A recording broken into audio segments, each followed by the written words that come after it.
Welcome to the Global Risk Podcast, brought to you by Solace Global. In this edition of Regional Flashpoints, we cover growing instability in Madagascar, a worsening political deadlock in France, and how the ongoing US government shutdown is beginning to affect travel and security operations.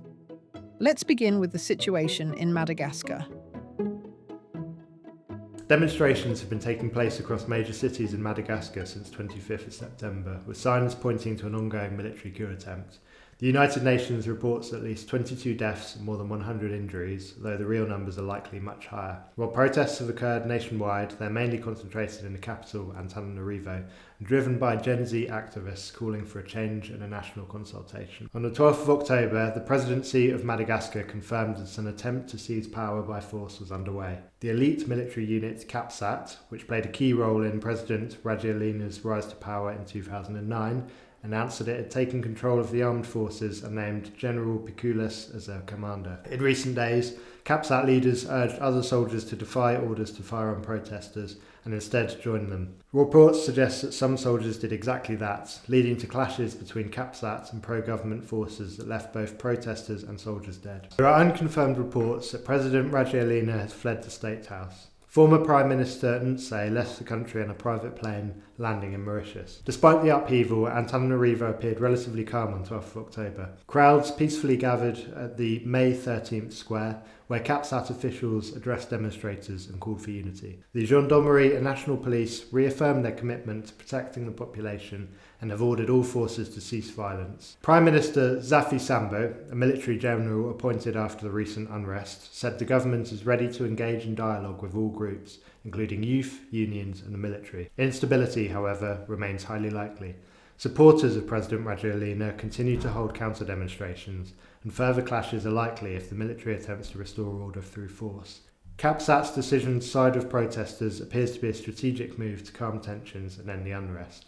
Access to Gen Z Madagascar's Facebook page has been restricted, potentially limiting the ability of protest organisers to mobilise large crowds. Ivato International Airport remains operational, although Air France and Emirates have suspended flights and further travel disruptions are expected. The US Embassy continues to strongly advise citizens to shelter in place and avoid key areas, including the airports, while the UK FCDO advises against all but essential travel to Madagascar.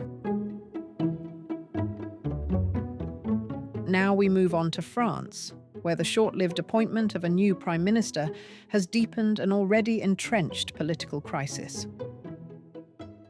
The French political crisis that has been ongoing for more than a year became even more complex after the government of Sébastien Lecornu fell after only 14 hours in power. Lecornu had succeeded Prime Minister Bayrou and is the fifth prime minister since the 2024 parliamentary election in France. The fall of the Lecornu government followed a harsh reaction from all sides of the political spectrum due to the perception that Lecornu's appointed ministers were too similar to the ones of the previous government and therefore did not represent the change that many political parties in France had requested. Nevertheless, President Macron refused to call for new National Assembly elections and instead again appointed Lecornu with task of forming a new government to pass the 2026 budget, which remains highly contentious in France due to the existence of some standing policies approved by the Macron government that remain highly unpopular, most of all the 2023 pension reform. The reappointment of Lecornu after his short-lived first government is likely to prolong the political crisis that is ongoing in France. Both the populist left wing and the populist right are likely to immediately call for a motion of censure, a no-confidence vote, to collapse the new government. So the real question now is what the Socialist Party will do. The Socialists may have an interest in supporting the new Lecornu government, particularly if it shows a greater openness towards some centre-left or left-wing policies and towards going back on some of the most contentious policies proposed by the Macron administration. At the same time, the Socialists might not want to support Lecornu because doing so might make them hemorrhage votes towards the populist left, which could be disastrous for them if new National Assembly elections are called, and especially in the context of the highly important 2027 presidential elections. If new elections were called, possibly following another fall of the new Le Cornu government, the French political system remains highly deadlocked, with 3 coalition blocs occupying more or less a third of the overall political support each. These are the left-wing coalition, the right-wing coalition led by the National Rally, and a sort of broad centrist coalition comprised of Macron's Ensemble party and the Republicans. So even if new elections were called, it's highly likely that the political deadlock at the center of France's politics would continue. With the new Le Cornu government off to a rough start, with multiple parties calling for it to collapse, the French political crisis is likely to continue in the short to medium term, likely driving further civil unrest in France. Finally, we turn to the United States, where a prolonged government shutdown is driving travel disruption and wider operational challenges.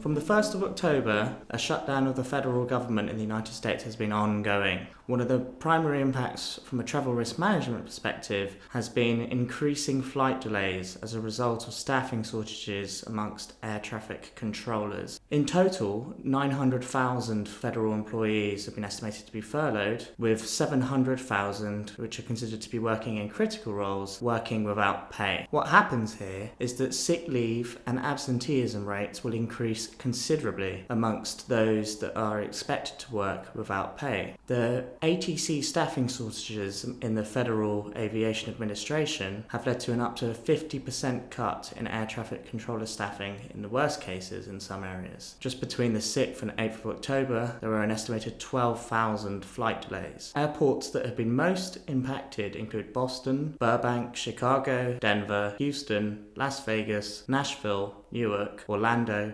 Philadelphia, Phoenix, and Washington, D.C. Another impact from a travel risk management perspective has been a more limited updates from both embassies and State Department officials on social media and website channels. In comparison to previous shutdowns, for example, the 2018-2019 35-day shutdown ended up being estimated to have cost the US economy $11 billion, and in regards to flight delays, terminals ended up being shut at both Miami and Houston due to shortages in TSA staffing. In terms of a forecast, the longer the shutdown continues, it is highly likely that delays will continue to worsen.